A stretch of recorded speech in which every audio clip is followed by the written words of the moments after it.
Good morning, Dr. Clendenning. How are you today? I'm good, man. How is the Michael Libercci today? I'm pretty good, man. I'm always waiting for summer. I could be in the middle of summer and I'm still waiting for summer, right? I need it to be hot and palm trees everywhere. I probably should live in Florida and not be in the Northeast, but I don't want to live in Florida. So Well, I'm there's a little different stuck. parts of Florida. Everybody lumps Florida, like Florida is a great big state, and it is not all the same. Southern Florida is not the same as Central Florida, is not the same as the Panhandle. So, like, when people say they get. My father-in-law is a great example. My grandmother used to live in Cape Coral down by Fort Myers, and Nice. the only time it's beautiful, right? Canals everywhere. It's cool, sailboats. It's fun. But the only time he would go visit is August in Fort Myers is like they call it the devil's front porch. It's hot, it's sticky, it's gnarly, and so that's his impression of Florida overall. And Florida just saw like 18, 17 degrees in parts of northern Florida. They saw snow around Tallahassee. So like it lumping the whole state into the I don't want to live in Florida kind of thing. We lived in Florida for a couple of years. Like I can't wait to get back there for the winters because of where we lived. It was awesome. It was so much fun running around on my flats boat all winter long in shorts and a t-shirt, fishing for permit and fishing for snook, and it was a ball. I mean, we absolutely loved it. Now the summer in Florida, where we were, it was hot, and I'm super grateful we had a pool. I mean, that is what you do. If you go down there, you might. It's no different than living in the north. You got big Mhm. furnaces, you got wood stoves, you gotta manage winter time versus Florida, you gotta manage summertime. It's a little bit different. Well, my friends were showing me pictures from Jacksonville where people would leave their sprinklers on and like trees were covered like an ice sculpture. Mm-hmm. So it would almost be like one of those if you see a superhero movie or like a freeze dried tree, the grass is white and then there's this ice installation on top of some Yep. crappy Florida house with some crappy tree that should have been cut down decades ago. It was pretty impressive. So I digress. And that's a great segue into what I want to talk about. So, just to our audience, you and I have had this sort of TD philosophy that we're finally naming, and we're flushing out what are the best practices to communicate this sort of to the world. And teach people the TD philosophy, which is basically our philosophy of being on this earth half century and having raising kids and going through the struggles of life and coming out on top, being two entrepreneurs that have gone through many professional iterations with the same thread. And we talked about it a little bit, and it's one of the core principles that I want to talk about is basically control what you can on the inside, and in the TD way, transform the outside. And then I want to expand on two circles overlapping, right? The circle of control and the circle of things that you can't control. And to put it in context, right? I made a list, right? I did. I actually did some homework on this one as opposed to shooting from the hip. So, like, if we want to visualize things you can control, it's effort, prep, standards, the decisions you're making, your sort of your ability to interact with people, your response to problems and people. The things you can't control market conditions. You can't control other people's opinions. You can't control timing, no matter what. You can get lucky with it, but you can't control it. You can't control, hey, I'm deciding to start a business in a downward economy. I'm deciding to start a business and my, God forbid, my house burnt down. You can't, some of these things you cannot control. Uh, Unexpected adversity, and basically you can't control competition in the marketplace. You open a gas station and, four people driving down the street that are executives from a competitor say, wow, what a great corner. I'm going to open on the other corner. I'm going to open on the other corner. And pretty soon you're one of four, right? There's certain things you can't control. So when I bring this to the surface, and I really feel like this is a core principle because you and I over time have dealt with these things. And so is everyone else. This isn't anything new. This is just something that people that follow us can begin to relate. And we can start to teach them our successes and failures to help shortcut the information, to get it in their hands, to deploy to live a better life. Now, what do you think when I say circle of control, circle of not control? There's caveats to everything. Oh, there's totally caveats to everything. You're absolutely right. And I think the imagery works, as far as like almost a Venn diagram of one overlaps the other circle a little bit in a perspective of I'm aware of it. Like I'm aware that there's things I can't control, but what I can control starts to influence them, right? And I say that from because what Mike said was you can control how you prepare for something, how you practice for it. You can control how you show up to something. You can control how you react to something that isn't necessarily in your control. These are the things you have control over. Couple examples for you. I one of the people that I coach, let's go that way, had a personnel issue with one of their upper level executives. They had a personnel issue, and literally this executive came in and said, "Hey man, I am not happy," and just not happy, and they proceeded to try and make them happy. Now this works in a lot of things. I'm just giving you this as an example, right? And they proceeded to try and make them happy. Oh, And we had a coaching conversation about this, and here's where I came to the harsh spot of this. And I had to have the conversation with him and say, "Look, Mike," their name wasn't Mike, but Mike's on the call, so we're having a conversation with Mike. I said, "Look, Mike, what is your what's your responsibility to their happiness?" And they gave me this long dissertation. I had to go back and say, "Mike, the only person that you can control happiness is you. That's it. Their happiness is not your responsibility." Where you can't, at that point you have to go, now that's where it starts to overlap, right? You can control your happiness, can't control their happiness. You got two people, but their worlds start to overlap. They're in that Venn part of the circle. What can you control in that? All right, Mike, tell me more. What is it when you define not happy? What's going on to where you can get to something you might have control over instead of just trying to solve the problem for them, because you can't, right? You can't. I'll give you another example. In the preparation, in the things I can control and the things I can't control. We're at the time we're recording this, we're halfway through the Winter Olympics right now. It's been great. Like I'm loving watching it, loving watching everything. Some interesting things have occurred that have given me moments of pause. And I'll give you an example of what we're talking about here. Ilya Malinin was booked as probably the greatest figure skater of all times. Like he has just been, he's called the quad god, because he's doing things. He actually had said in an interview he broke physics, and he's doing things that were never thought possible on ice on skates. Like it's insane what he's been able to do, and he's demonstrated it. So he practices 12 hours a day every day, 7 days a week, practice, practice, practice, practice, with recovery. And there's a whole regiment that goes into it to make him as good as what he is. That is what he can control. He can control how many hours he's on the ice. He can control how much he's squatting. He can control all of the things that lead up to this. He can control his music. He can control his costume. He can, all the things he can control.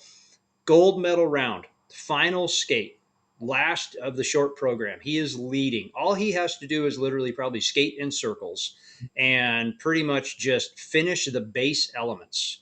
And he's got a gold medal, right? Because he's so far ahead of everybody else. He's miles ahead of the Japanese guy, who's amazing as well, and has an uncharacteristic fall early, early, early in the program. Like almost his first jump has an uncharacteristic fall, proceeds to come apart.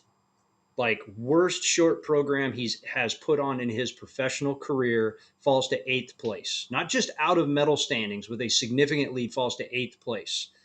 What he can control is how he recovers. He finished the program, totally did. What he can't, what he lost control of, was his ability to manage. He could have got through that one fall and proceeded to pick up the rest of the program, still been a gold medal. He could have totally done it, but he came apart. He bailed on his elements, everything, and it totally happened. So where where did he think he suddenly lost control? That he He was didn't in that prepare other for that. circle. He didn't He prepare for did. that. That's right. That's exactly right. He didn't. He prepared to win. He totally prepared to win. Everything he did was, I'm going to win. I'm going to win. But he had no idea what failure looked like. He's never failed. He's never crashed like that. And especially under Olympic pressure. I can't even comprehend Olympic pressure. Like I get I, professional pressure, but Olympic pressure, and he it, did. but again, it's all the same thing. It's like, you if you say Olympic pressure, you're giving yourself. It's just a Tuesday, right? Like There it's you a go. it's There, a so it's a there goes. So Shaun White said that, and he said it during Chloe Kim's performance because somebody asked him, "How do you show up?" And I thank you for bringing it up because you're 100% right. How do you show up? And he said, "It's just a Tuesday," but he said because I prepare the exact same way for every single thing. I walk in the door. I say hello to my coach one way. I tie my shoes one way. I listen to the same song. I do everything habitually the exact same way before every single run. Nothing changes so that it's just a Tuesday. Mike's well. 100. So you're 100% right, man. Absolutely right. And it's in the preparation. You're Well, right. Ilya let me didn't expand on prepare that. for that. Let me expand on that because I mean this is a good point where I don't think a lot of people actually get this, and I'm glad you brought this up. And I this is I mean I learned a lot of this from baseball, but I also learned a lot of it through maturity and a lot of failure. Most people, unless you're a gold medalist that has had or a high achiever, Shaun White, just pick any Tom Brady, picture any person that's ever gotten an accolade at a sport, business, anything. This is where what you can control is going beyond when you prepare, and I mean beyond. And you have to build it into your creed to have the same routine and not treat any one run with too much pressure or too little care. Any one iteration. Like when we go into these podcasts, I don't treat any one of these any more important than the next. And then I don't discount my preparation. I know I was joking in the beginning, but I don't discount my preparation for anyone versus anyone else. And it really doesn't matter. I bring my A game, the same one I was working with a lot of clients. The 7 o'clock client got the same attention as the 5 p.m. client. The middle of the day client got the same fire up. I don't care if they're an easy breezy person. It doesn't matter. You fight, you prepare, and you avoid those sloppy habits. So where your example, where that guy went wrong, did anyone ever think and say, hey, if you fall and frame it up, I'll give a baseball example. But and my kids are of all ages, right? But it's like this. Everyone always looks good in the cage. Everyone always looks good with underhand soft toss, which is basically somebody standing behind a screen, underhand tossing a ball. Everyone looks good after a while against the machine or overhand. When you say, hey, everyone looks good in the cage. Now, put yourself in a position where you're at 2 strikes, man on first. Now what? Here comes the ball. Boom, you're out. Okay, now we've got a different scenario in the head. Put yourself in is such a magical terminology. You have to visualize that. You don't want to visualize failure, but you do want to visualize pressure. And that, Mm-hmm. in the heat of the moment, when you're visualizing and you decide, I'm going to go with the vision and make something happen here, or I'm going to go against the vision, I'm going to fall apart, that's on you, ultimately, and your preparation. You can micro nano control that. You can nano control, you can't control the ice. You can't control your skate catching. It's sports. It's the whole Sports. point. But It's, sports is business. Sports yeah, is life, man, and yep. we prepare for it the exact same way. So where Mike's talking about this is what's your reset in order, like, and again it goes back to where Mike started. This is we can control how we react to something, how we recover, how we move forward from it. There's an ancient, good Lord, I don't even know where this originally came from. I heard it in a Kirk Douglas, Val Kilmer movie. Ghost in the Darkness was the first time I ever heard it. Prize fighting. Everybody's got a plan until they've been hit. Right. Right. So what's your plan once you've been hit? What do you do? What's your reset? And you guys have heard me say it how many gajillion times, what my reset plan is, how I react to something, how I take a pause. Mine's gratitude. Like that's my typical one. That is a state reset for me. If I've been hit, if I've taken a fall, I've caught a skate, whatever, take your analogy at this point to where, oh crap, this is not the plan. I got to go a different way. I have to state reset. I can't just auto recover because I haven't done that. But my state reset is back to how did I start this? Okay, what am I grateful for? I'm grateful, and I can get back to center. And now once I'm back to center, I have the ability to recover. I have the ability. Am I gonna run a gold medal race? Am I gonna, at that point, the rest of it I can. Does it mean I'm going to win that medal? Maybe not. I already took the fall. Fall happened, crashed and burned, totally occurred. What I do next is what matters.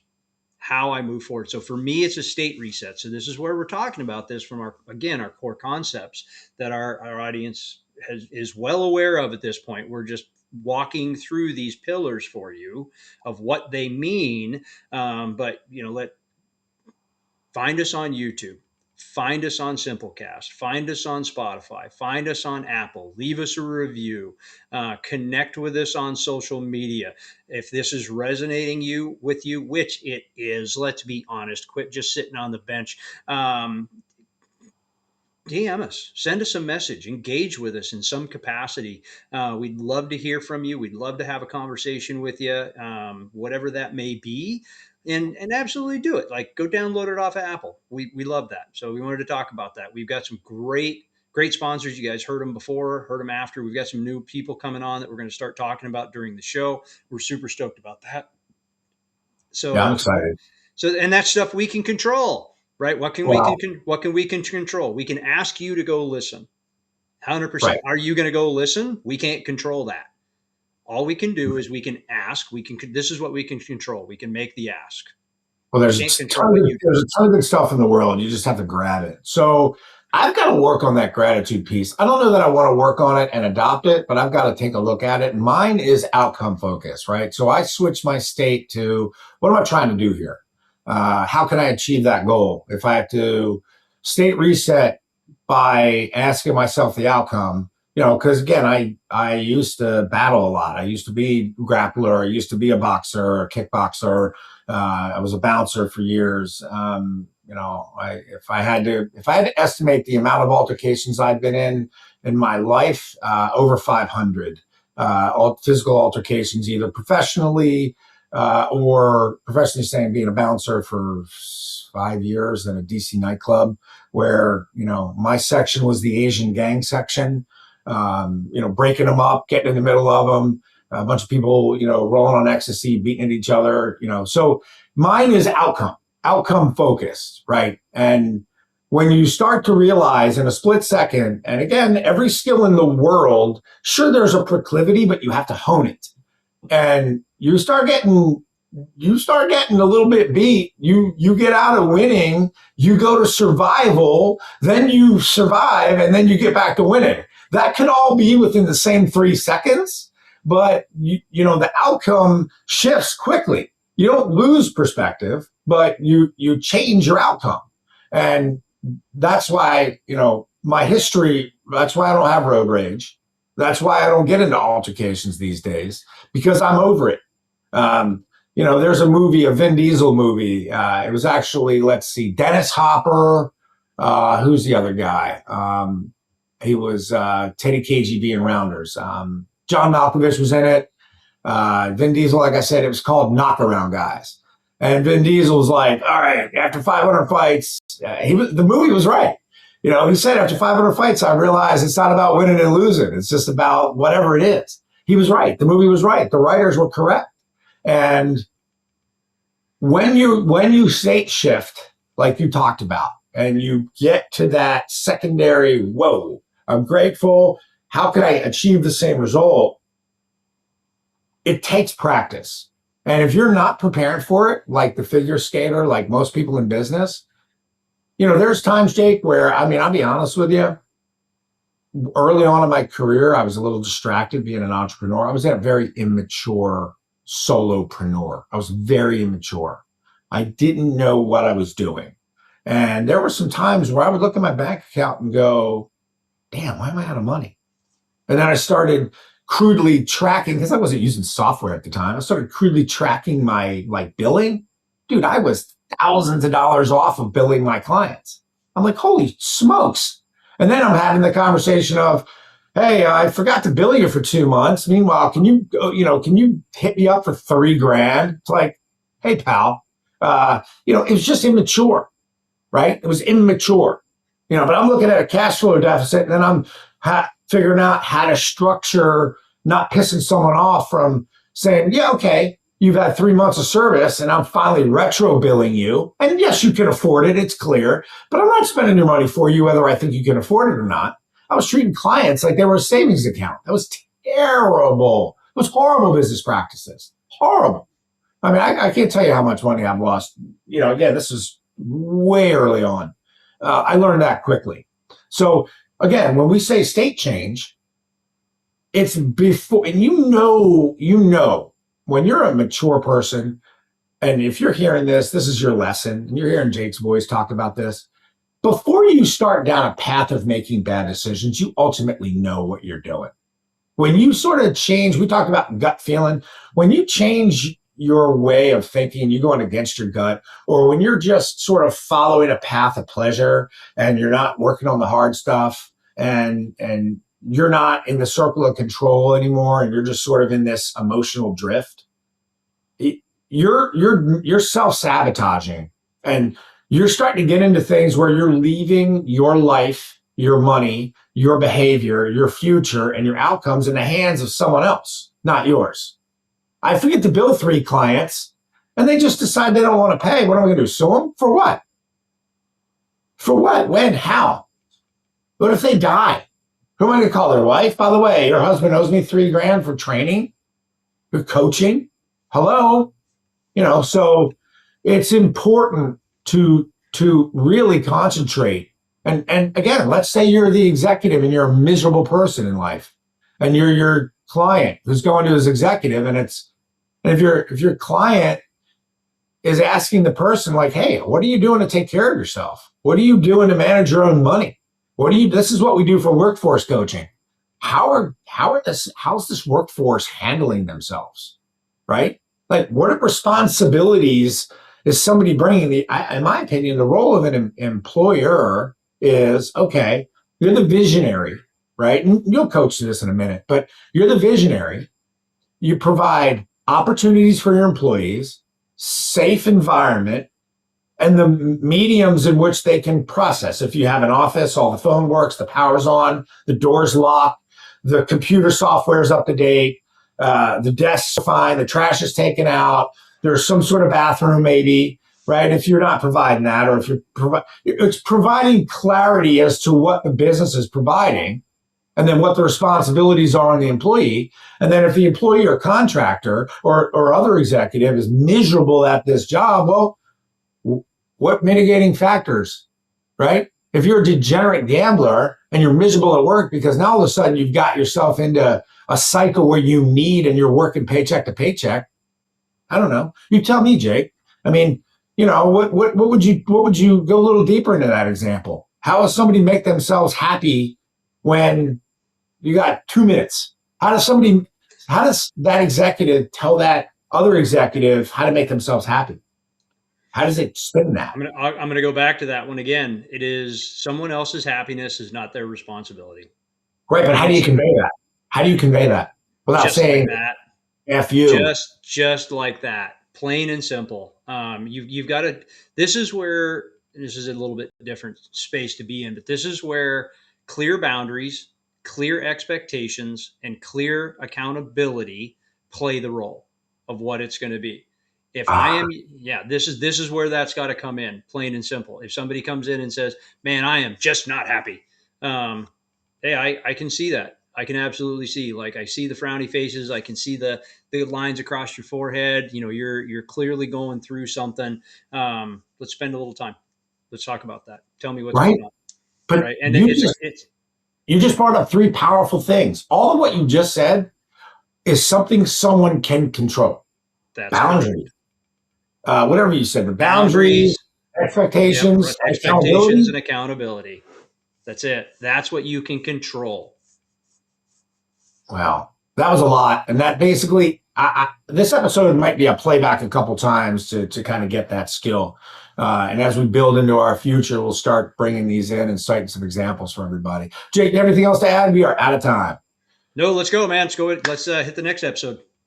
All right, man. Everybody, it is your turn to disrupt. On behalf of Dr. Clendenning, I'm Mike Libercci. We'll see you next time on Total Disruption.